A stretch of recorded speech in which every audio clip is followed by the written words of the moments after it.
Tema kita akan berbicara tentang siapakah umat akhir zaman. Betulkah kita umat akhir zaman?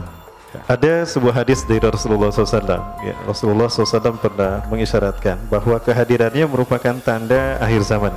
Suatu saat Rasulullah pernah menyatakan, "Bu'ithu ana masakahatain."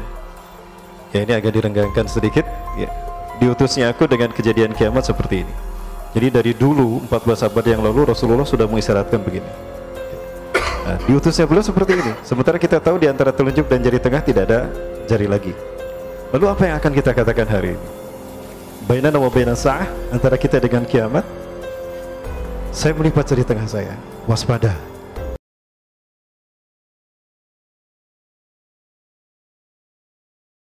Assalamualaikum warahmatullahi wabarakatuh. Hari ini karena memang waktu kita singkat, saya percepat saja. Tema kita akan berbicara tentang siapakah umat akhir zaman. Tidak perlu perkenalan ya. Mungkin saya sudah viral sebagai Ustadz akhir zaman. Namun saya mohon maaf sekali, saya sudah tidak lagi menjadi Ustadz akhir zaman ya. Ternyata kapok saya menjadi Ustadz akhir zaman. Salah bicara, ditangkap, diinterogasi. Status saya masih dipertanyakan sekarang ya. Berkas-berkas saya sudah, BAP sudah lengkap. Mudah-mudahan SP3 ya. Mudah-mudahan. Ya, masih ada di Kejaksaan Tinggi katanya, kalau viralnya demikian. Mudah-mudahan SP3, amin. Gara-gara itu saya tidak lagi menjadi Ustadz akhir zaman. Jadi tolong jangan panggil saya Ustadz akhir zaman, panggil saya Ustadz akhir bulan saja. Insya Allah tidak beresiko ya, Ustadz akhir bulan. Saya datang bersama istri dan ketiga anak saya, yang keempat, kelima, dan ketujuh, yang keenam keguguran. Jadi yang ada 3 yang saya bawa. Yang 3-nya ada yang kuliah 2 dan 1 juga lagi di ma'had ya, sehingga tidak bisa saya bawa. Baik, betulkah kita umat akhir zaman? Ya. Ada sebuah hadis dari Rasulullah SAW. Ya, Rasulullah SAW pernah mengisyaratkan bahwa kehadirannya merupakan tanda akhir zaman. Ya.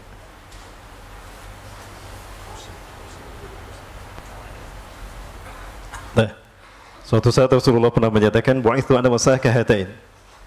Ya, ini agak direnggangkan sedikit. Ya, diutusnya aku dengan kejadian kiamat seperti ini. Jadi dari dulu 14 abad yang lalu Rasulullah sudah mengisyaratkan begini. Ya, isyaratnya begini ya. Ya, isyaratnya 2. Bu'ithu ana masakahatain. Jarak diutusnya aku dengan kejadian kiamat seperti telunjuk dan jari tengah. Dijauhkan. Kalau ini isyarat. Nah, diutusnya beliau seperti ini. Sementara kita tahu di antara telunjuk dan jari tengah tidak ada jari lagi. Lalu apa yang akan kita katakan hari ini? Bainana wa baina sa'ah, antara kita dengan kiamat. Saya melipat jari tengah saya. Waspada. Ya, kalau telunjuk kan waspada ya. Kalau satu bisa orang memperingatkan hati-hati. Kalau ini isyarat. Kalau ini hati-hati. Betul? Ini isyarat, ini hati-hati. Jadi ini apa? Syarat. Yang ini hati-hati. Ini isyarat kalau antara Rasulullah dengan kiamat telah dekat. Diutusnya beliau seperti ini. Nah, saya melipat jari tengah saya. Kenapa saya melipat jari tengah saya? Kita bukan lagi dekat dengan hari kiamat. Justru kita berada di depan pintu gerbang kiamat. Ya, ada 2 hadis yang saya temukan di dalam 2 kitab. Yang pertama kitab An-Nihayah fil Fitan wal Malahim, atau di dalam kitab Al-Bidayah wa Nihayah karya tokoh yang sama, Al-Hafiz Imam Ibnu Katsir rahimahullah, atau di dalam kitab Nihayatul Alam karya Dr. Muhammad bin Abdurrahman Al-Arifi hafizahullah. Rasulullah SAW menegaskan, baina yadi sa'ah, di pintu gerbang kiamat, sinina khadi'atan, akan muncul tahun-tahun penuh dengan tipu daya dan tipu muslihat. Isyarat kalau kita berada di pintu gerbang kiamat yang sudah terbuka, tahun-tahun kita penuh dengan tipu daya dan tipu muslihat. Sudah terasa belum? Sudah. Di mana? Di Mesir sana ya. Di mana lagi? Di Uighur. Nah, gitu. Jangan bicara di Indonesia, bahaya. Baik. Indikatornya ada 3. Yang pertama, yukadzabu fihas shadiq. Orang yang berkata jujur dibohongi. Orang yang berkata benar didustakan. Yang kedua, sebaliknya, wa yusaddaqu fihal kadzib. Orang-orang yang berkata dusta, Orang-orang yang berkata bohong dibenarkan karena ini sistem. Ketika yang jujur dibohongi, yang benar didustakan, maka para pembohong, para pembual dibenarkan. Itu sudah pasti. Dan akibatnya yang terakhir, yang ketiga, wa yu'tamanu fihal kha'in. Para pengkhianat naik angkat ke permukaan, menguasai satu kaum, menguasai satu negeri. Dari tiga hal tadi, mana yang belum terjadi? Yang pertama sudah terjadi? Ya, di luar negeri sana. Yang kedua sudah terjadi belum? Ini agak berat ini saya nanya. Yang ketiga, udah terjadi belum? Yakin? Berarti kita berada di pintu gerbang kiamat. Maka sudah jelas kalau kita berada di pintu gerbang kiamat, kita bukan lagi dekat dengan hari kiamat. Maka saya melipat jari tengah saya tadi. Kalau ini isyarat, kalau ini waspada. Hati-hati. Baik. Kita adalah makhluk yang mulia. Allah ciptakan kita manusia tidak melalui proses evolusi. Saya tidak yakin, hakul yakin bahwa salah benar, bahwa teori yang mengatakan kita lahir dari proses evolusi itu bohong, itu hoax. Kalau di sini saya berani berkata hoax, walaupun saya dituduh penyebar hoax dan fitnah ya, bahwa tidak mungkin manusia dan tidak benar Allah ciptakan manusia melalui proses evolusi. Ya, dari primata menjadi Homo sapien, menjadi Mojokertensis, menjadi apa lagi? Pithecanthropus erectus, tidak mungkin. Kalau memang manusia lahir dari primata, kenapa kebun binatang masih penuh dengan kera? Kenapa mereka tidak berevolusi? Mungkin cuma Darwin saja yang lahir dari proses evolusi ya. Baik, Allah ciptakan kita manusia dengan cara yang mulia. Yang pertama, Allah ciptakan langsung dari tanah. Summa ja'allahu surata Adam alaihissalam. Allah jadikan dia menjadi bentuk Nabi Adam alaihissalam. Ya, fayanfuhu min ruhi ilaih. Maka Allah meniupkan ruhnya ke dalam jasad patung Nabi Adam tadi. Fataghayyara ila surati insan. Maka berubahlah Adam alaihissalam ke dalam bentuk manusia dengan kalimat Allah kun fayakun. Ya, dan Allah sudah menyatakan ini. Allah Azza wa Jalla menjelaskan dalam Al-Qur'an, "Inna mathala Isa ibn Maryam kamathali Adam, khalaqahu min tin." Sesungguhnya perumpamaan Isa bin Maryam di sisi Allah seperti Adam alaihissalam, Allah ciptakan dari tanah. Ya, itu yang pertama. Allah ciptakan Nabi Adam dari tanah. Ini manusia yang pertama. Langsung dalam bentuk mulia seperti kita. Nabi Adam tingginya arba'una zira, 27 meter. Usianya 1000 tahun. Jadi kalau ketemu di Bintaro dengan Nabi Adam, kita lihatnya begini Nabi Adam. Ya. Kemudian yang kedua, Allah ciptakan manusia dari tulang rusuk. Ya, tulang rusuk subkontinen. Di sini nih. Semua laki-laki tidak punya tulang rusuk ini. Ya, lelaki sejati ininya kosong. Ya, kalau ada tulangnya berarti jodohnya belum jelas tuh. Karena kalau hilang berarti jodoh kita ada. Ya, Allah mengambil tulang rusuk Nabi Adam yang paling kanan bawah subkontinen untuk menjadi penciptaan Hawa. Ya, maka ketika Nabi Adam terbangun di surga setelah tertidur, di sampingnya ada Siti Hawa. Ya, di depan di hadapannya ditanya, "Man anti, siapa engkau?" "Ana Hawa." Ya, Hawa itu artinya ummun likulli syai'in hayyin, induk dari segala macam kehidupan. Ya, yang melahirkan peradaban manusia Siti Hawa, maka disebut Hawa. Nah, limadha takumina amami, kenapa kau hadir di hadapanku? Litaskunu ilayya, agar kau merasa tentram kepadaku. Nah, ini yang harus kita garis bawahi. Allah menciptakan Siti Hawa tujuannya memberikan sakinah kepada kaum Adam. Jadi sakinah hanya bisa didapatkan dari kaum Hawa, bukan dari kaum Adam. Jadi kalau kaum Adam menikah dengan kaum Adam, dari mana sakinahnya? Ya nggak ada sakinah, kan sakinah itu dari perempuan. Kalau laki-laki nikah dengan laki-laki, sakinahnya di mana? Baik, nah yang ketiga, Allah ciptakan dari seorang wanita tanpa sentuhan laki-laki, dari seorang wanita suci, Nabi Isa alaihissalam, lahir dari Siti Maryam. Yang terakhir, Allah ciptakan manusia melalui proses reproduksi. Ya, ovum dibuahi oleh sperma. Yang pertama kali mengemukakan teori hereditas, genetika, itu bukan John Gregor Mendel, bukan. Tetapi adalah Rasulullah SAW. Ini mohon maaf saya buka kembali lebaran. Sebetulnya saya dulu cita-cita ingin menjadi dokter. Saya daftar kepada Unpad, namun Unpad tidak menerima saya karena nilai saya jelek barangkali saat itu. Jadi saya tidak lulus di kedokteran Unpad, saya diterima di kimia IKIP, ya. Tahun 94, tapi saya himmah lebih pada agama, maka saya murtad dari kimia, mu'alaf di tafsir hadis Bapak Ibu. Saya ngambil studi tafsir hadis. Jadi pelajaran-pelajaran umum dulu masih ada, sedikit yang nempel. Nah, ketika ovum dibuahi oleh sperma, di saat sperma dominan, ovum resesif, maka akan lahir seorang anak yang bisa jadi dominasinya pada ayah. Bisa jadinya sebenarnya laki-laki mirip ayah. Tapi jika sperma resesif, ovum dominan, maka yang lahir mirip ibu, cenderung pada ibu. Ya, pertanyaannya Ustadz, mirip ayah enggak, mirip ibu enggak? Oh, berarti intermediate, mirip tetangga. Baik, Ibu Firman. Nah, itu 4 cara Allah menciptakan kita manusia dengan cara yang mulia. Baik, ini ada satu tayangan untuk kita mencoba melihat peta perjalanan peradaban manusia. Minal bidayah ila nihayah, dari awal hingga akhir. Untuk melihat posisi kita hari ini di mana. Apakah setelah kita ada umat lagi atau kita umat yang terakhir? Kita lihat yang satu ini, jangan kemana-mana, tetap bersama saya yang satu ini. Ya, katanya kita masuk TV ya. Biasanya ada iklan. Kalau sebelum iklan kata-katanya itu.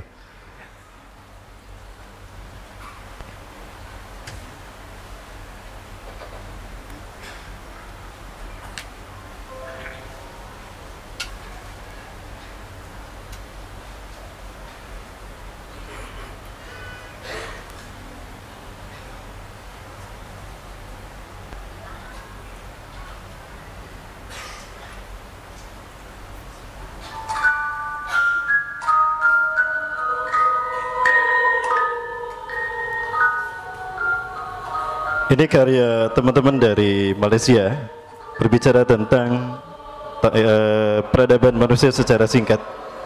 Bermula dari Quran surat Al-Baqarah ayat ke-30. Allah Subhanahu wa taala berfirman, "A'udzubillahi minasyaitonir rajim. Wa idz qala rabbuka lil malaikati inni ja'ilun fil ardi khalifah." Ya. Para malaikat bertanya, ada 2 respon yang berbeda. Respon pertama dari para malaikat, "Ataj'alu fiha may yusfidu fiha wa yasfiku ad-dima wa nahnu nusabbihu bihamdika wa nuqaddisu lak. Qala inni a'lamu ma la ta'lamun." Jawaban dari Allah Azza wa Jalla, "Inni a'lamu ma la ta'lamun," ini dibedah oleh Abdullah bin Abbas rahimahullah radhiyallahu anhuma menjadi peta peradaban singkat tentang kita. Nanti kita bahas, nanti kita lihat.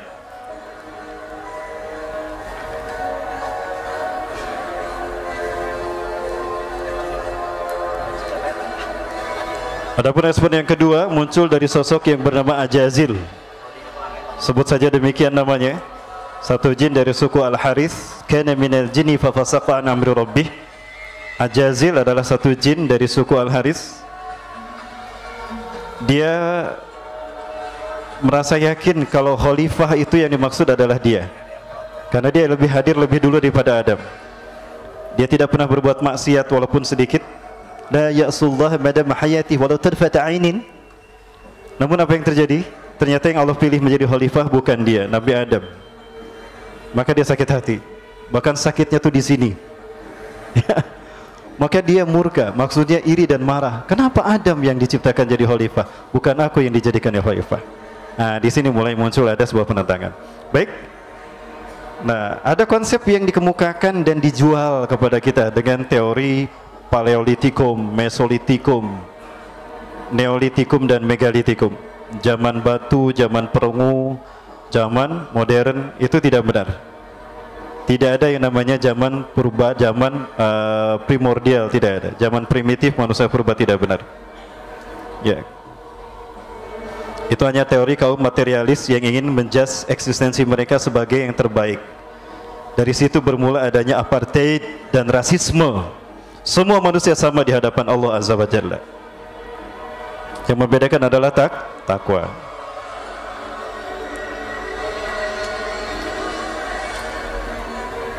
Ya, jadi tidak benar kalau kita dahulu adalah makhluk yang seperti primata tinggal di gua-gua tanpa pakaian atau berpakaian dari kulit binatang, tidak. Ya. Nabi Adam Allah ciptakan sudah mengenal peradaban. Bahkan Nabi Adam sudah membuat alat transportasi. Ya, sudah mulai bercocok tanam. Baik. Ibu Fila, ini ada beberapa situs peninggalan ribuan tahun yang lalu. Ya, sebelah sana, Ibu Fila rahmatullah. Sebelah sini, ini dengan ini sama. Ini adalah peninggalan kaum Nabatian yang diklaim garis keturunannya ke atas sampai ke kaum Ad, bangsa pertama yang menggunakan teknologi di muka bumi. Itu kaum Nabi Hud alaihissalam. Ini berada di Petra, Jordania. ya. Dan ini ada piramida Mesir, ada Stonehenge di London, dan ini juga di Yaman. Ini semua berumur ribuan tahun yang lalu. Apakah ini dibangun oleh makhluk primitif, manusia purba? Tidak, saya kira.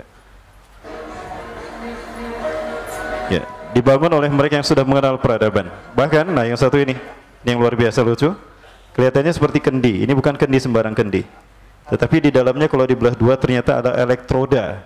Berarti ini batu baterai. Ini ciri kalau Babilonia 3000 tahun yang lalu sudah mengenal listrik. Apakah ini dibuat oleh manusia purba? Pithecanthropus erectus? Ya, mau dikemanakan fakta-fakta yang di sini? Jadi sekali lagi, kita manusia yang makhluk mulia. Walaqad khalaqnal insana fi ahsani taqwim. Demikian firman Allah Azza wa Jalla. Ya, dan kami telah menciptakan manusia dalam posisi yang terbaik. Dalam posisi yang mulia.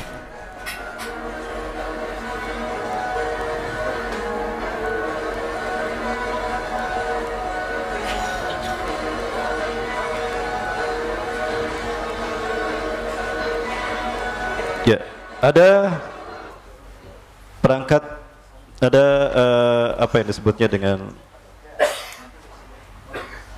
peninggalan dari bangsa Sumeria katanya. Ini berkas perangkat Berlin katanya.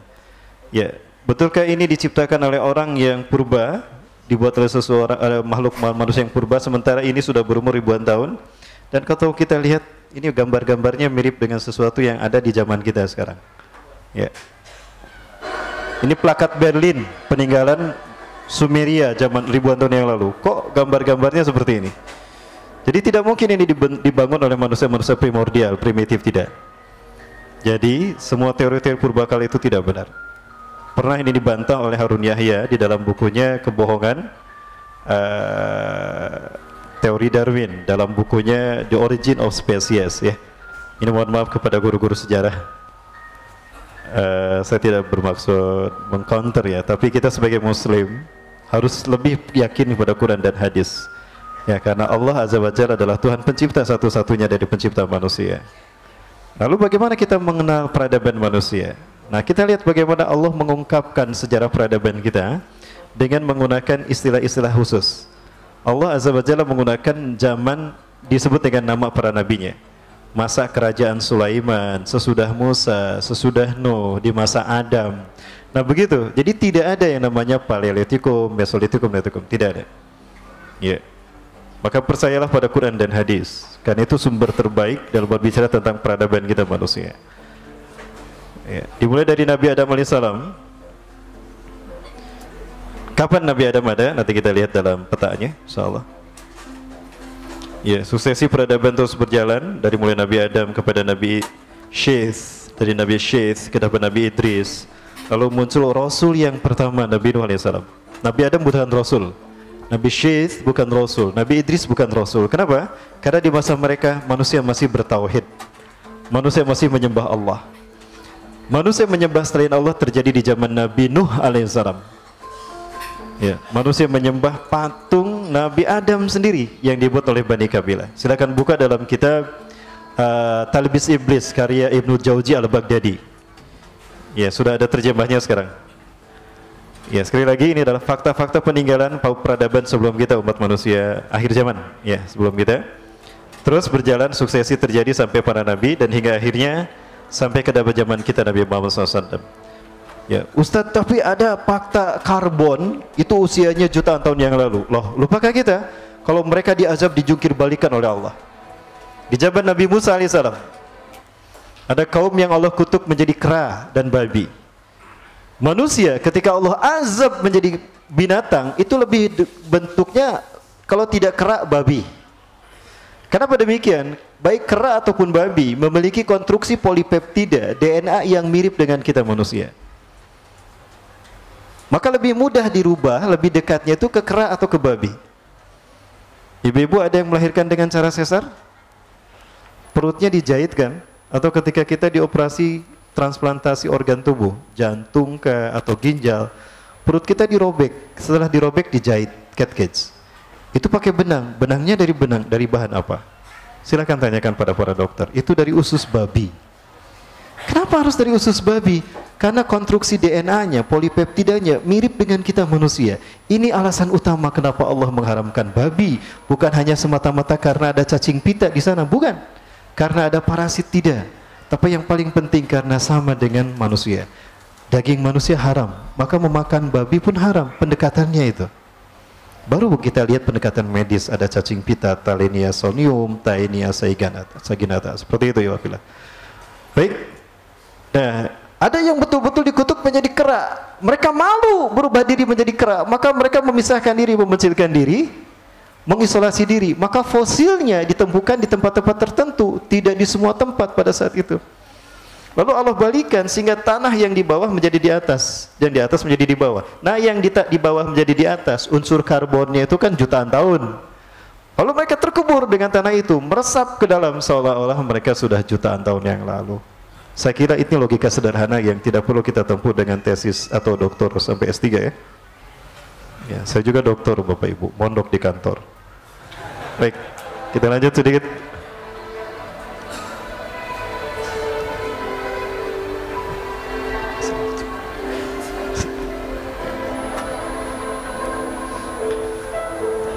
Nah, kemudian berjalan sampai pada fase yang terakhir, fase kita, fase Nabi Muhammad SAW.